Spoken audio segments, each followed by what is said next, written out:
80s to 90s flicks. Is this a dead genre? Will pure action flicks ever get back to prominence? Next up on Just the Talk. Let's go.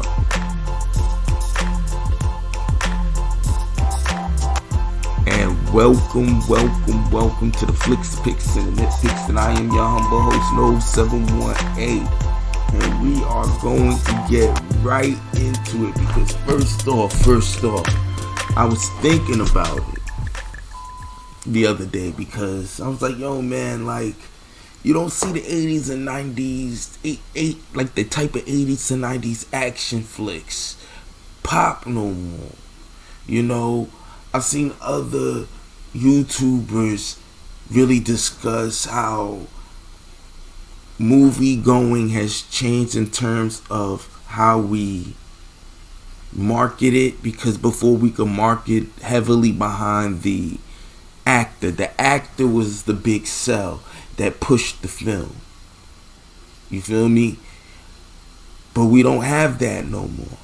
You know, we noticed that when Robert Downey Jr. tried to make films outside the MCU, we seen it with other people who leaving the MCU did not get the big success and turnaround that they did in spades in the MCU and MCU films that you see when they leave. Now, there's certain people, you know, there's going to be a wider berth for each. But by and large, you notice this as something of a trend and something that's noteworthy because it kind of changed the habits of the customer, the consumer. You know, no longer is the actor the sell, it's the story per se, or, you know, other types of variables, if you will.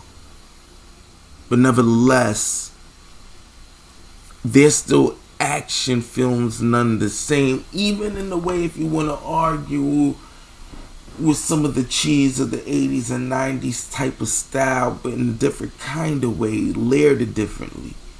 But they're superhero films. But you know what I mean, the action films of before, like your Commandos or your films of Michael Dudikoff standard, like the ninja films, if you will, which might be a separate category, but let's put that in there because, you know, at some point a lot of these kung fu flicks as well kind of are part of the action genre just the same. They're just utilizing a martial art as their choice of fighting. You know, from even Chuck Norris films, your Steven Seagal's, your blood sports with Van Damme, those type of films that, you know, unlock a lot of the times that it came out are very indicative, especially pre-CG use, when you had to use a lot of practical designs to be convincing, which could kind of challenge your directors in a meaningful way to be more artistic with the way they depicted the fighting styles, or really and truly expose the limitations of even these directors and being creative in ways to shoot the action scenes so that, you know what I'm saying, you can be convinced that this is happening in a very real way. And I'm not talking about, like I said, those that was just limited by the budget so convincingly, and that they're down to the actors they chose weren't even good enough, or even some sort of quality where that you can at least get something out of them. I'm talking about, now I'm saying, like people that just totally fumbled the ball, and even those that were limited by a lot of things were able to produce something that was quite convincing even for the time. May not have aged the way you would have wanted to, but still was good enough and entertaining enough that it feels real stylized and very much a product of its time at its best, or those that are still, you know what I mean, work to this day. You feel me? But at the end of the day, we don't see these type of films anymore. I mean, I almost thought that The Rock would have had it when I think he did like Walking Tall in the 2000s, and he tried to take on a lot of roles that were a nod to things that Arnold Schwarzenegger would do. I think even one time Arnold Schwarzenegger showed up in a film and it was almost like a passing of the torch, if you will. In a lot of ways he does. And if you want to think about it, I mean, when you want to look at, what is it, with not Van Damme, with Vin Diesel, the shit with the cars, the Fast series. I mean, once it got out of trying to take itself a little bit more serious in the first film, which I think is the best, even as it evolved into this action, very self-aware kind of cheese, it's a carryover from the 90s. You don't really see anything new. If any film that you see that has that 90s genre to it, you don't see new ones being built. They're relics of the 90s, like you see with Mission Impossible.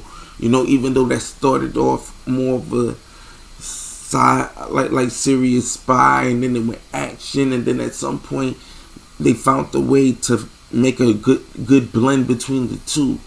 You don't see new franchises being started off in that way, and that's still like more of a kind of thriller, but still action.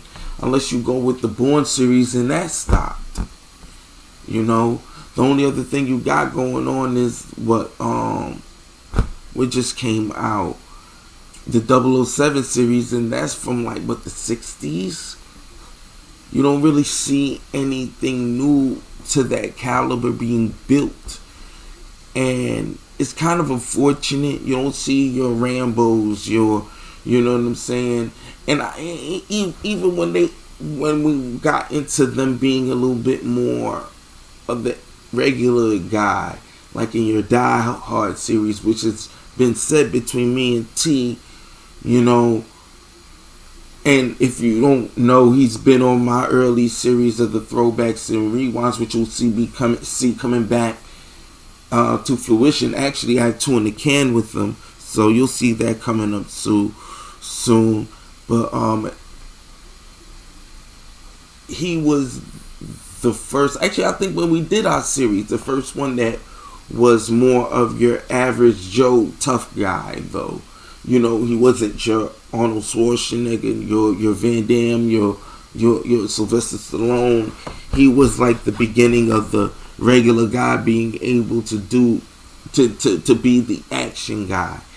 And to a lesser extent, your slimmer guys, but even the slimmer guys had a certain physique, but still your speeds. And even then, you don't see those type of films anymore.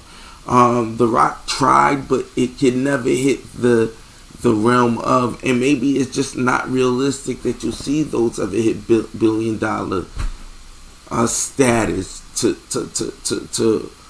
challenge the comic book films. And maybe it's like not fair. You know, with CGI films, they're more spectacle films, especially post-pandemic. People want to have a reason to come outside and get the big thing of it. And plus, it has like years and years and years of attached lore, if you will. It's a cinematic universe. So these are something a little bit else, if you will. Maybe it's not fair. Maybe we should say you don't see a wave, just like you don't see, like, we have a comic book wave. We kind of even had like the resurgence of like older, I guess if you say like, well, not exactly remade, but revisited, if you will, horror flicks. We've had times where we had found footage, not so much, well, I guess you could say found footage with the Paranormal Activity type of thing, if you will. But we've had waves. We had cowboy films for a long time, and it came back in the 90s, you know, with Tombstone and Bad Girls. And if you want, Young Guns was kind of like the precursor. Before that, you had the thing with Kevin Costner with the Untouchables. You had a couple of, I think Clint Eastwood came back with Unforgiven. You know, you had like a time where it was a wave, a notable wave, and you just don't see it. We've seen The Rock make attempts at it. Like he did his variation with this, I think it was called Skyscraper. Didn't get a chance to see it. Wanted to see it too. It looked actually type of dope. And he was a action hero with a missing leg. It looked real interesting, doing like real crazy shit. It looked real cool. You know what I'm saying? Like, remind you of Die Hard. It actually was a ripoff of Die Hard if you want to think about it. But at the end of the day, it looked like he was always trying to bring that back, but without being attached to like something that came before. It just doesn't seem like he could start like a new series of it, a new franchise of it on his own, unless it's like an adventure, if you will, but CG fest. But you know what? We have to give the action genre some room, because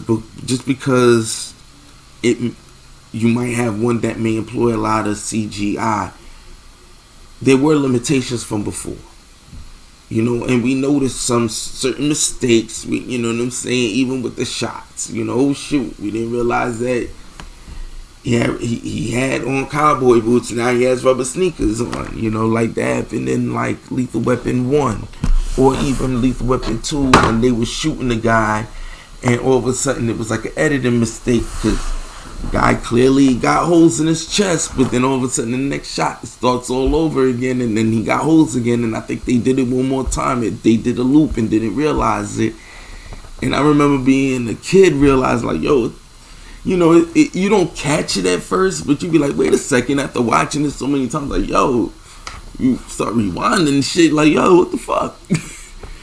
So you feel what I'm saying? It's like, you don't need all of that all the time. But yeah, of course, now in this day and age, you want to up the levels, so you want to do certain things, you know what I mean? But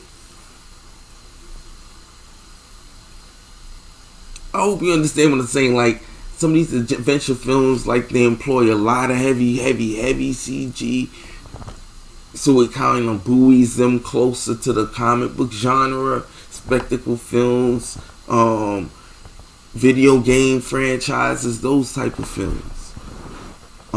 I think the closest we had was the Lara Croft series that happened in the 2000s. They tried to reboot it again, and they only had one film. Oh, I did want to see it, never got a chance to see it, but those type of films. Now we're gonna see them try it with a new one with Uncharted.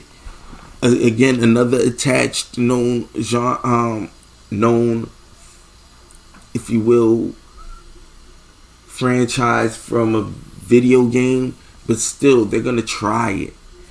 And I guess it's more in the action genre, and not hearing not too many good things about the early reviews of it right now.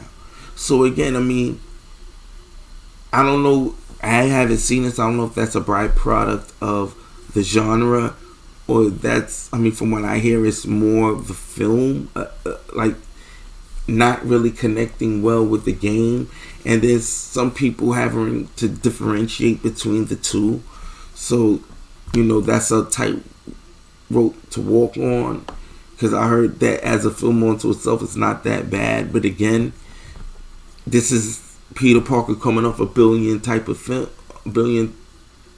dollar film. This is Tom Holland. You would think that it should hit, unless he's not getting good scripts or he's not selecting it well. I don't know, but at the end of the day, we're not seeing these type of films, those type of Rambos, and you know what I'm saying. We tried it with Terminator, and even Terminator have tried to use a lot of CG and bring spectacle, and they still couldn't capture it, at least not in relationship to budget and critic review. You know, maybe this is a dying genre. Who knows? Maybe we've answered that. I hope not. I hope that we'll get a wave of these back in.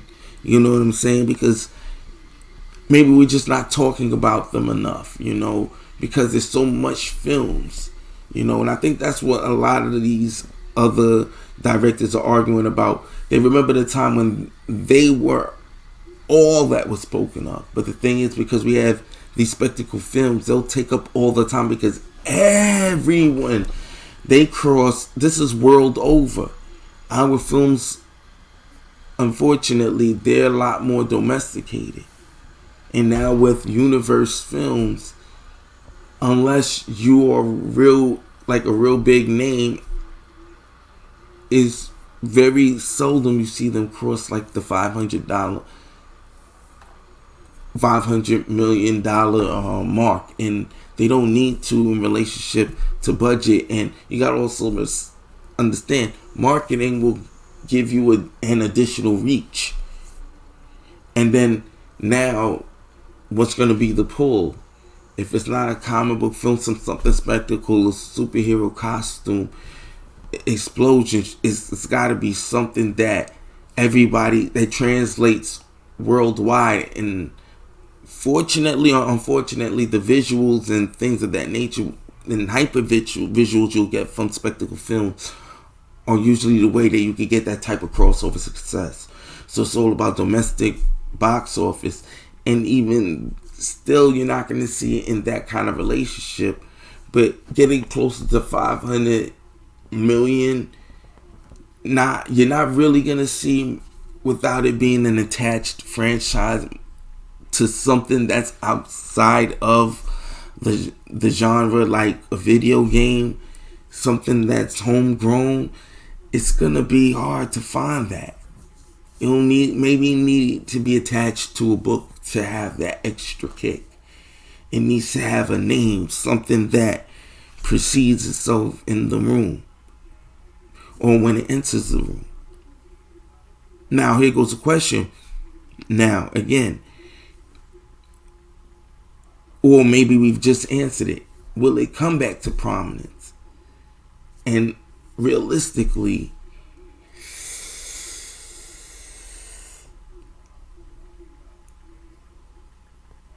to get a wave, I think it will. It just matters when. And how will it be? Maybe it'll be cars again. Or maybe it'll be ninjas. I could see ninjas bring it back. Ninjas and guns. Maybe landmark explosion films. Like, matter of fact, you know what?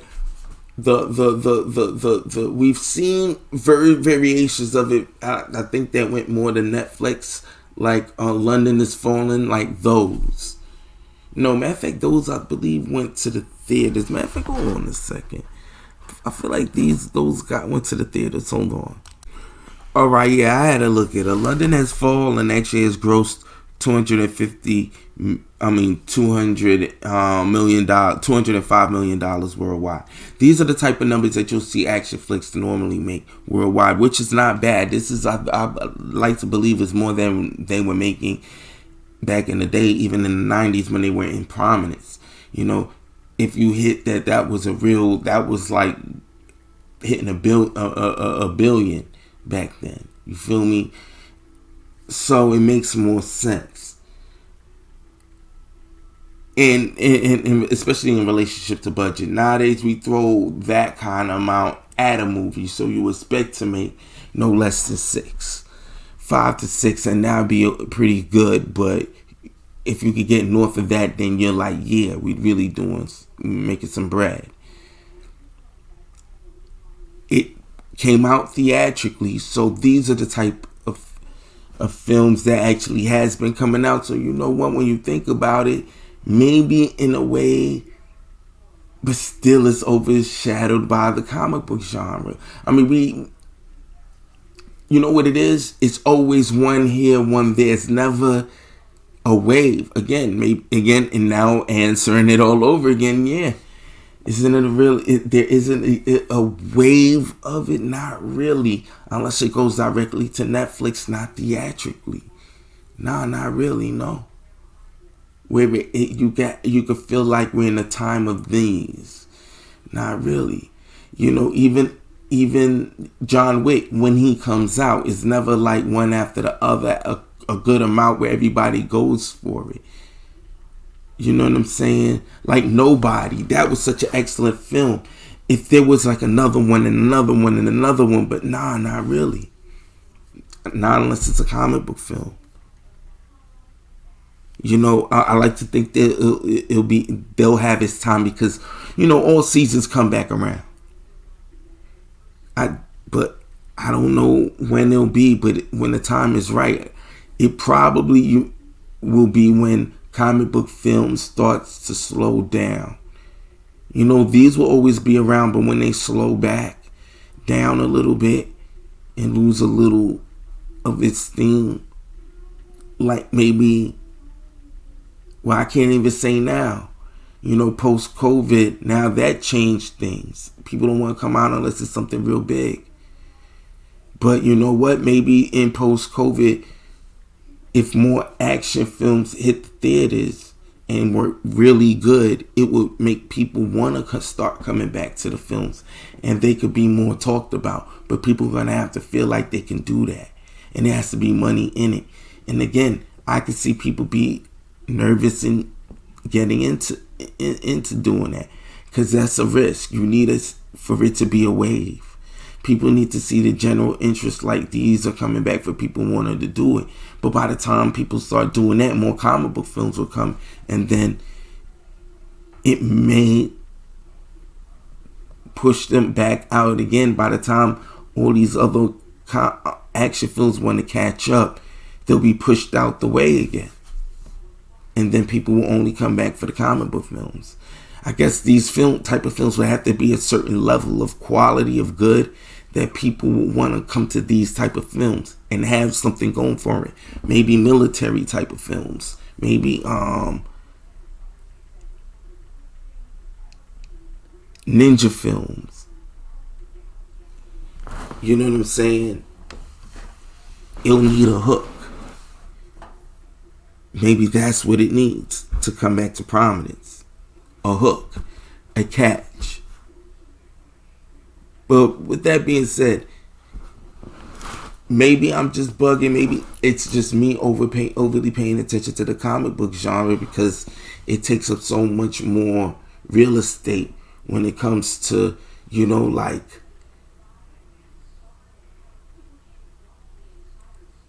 talk, chatter,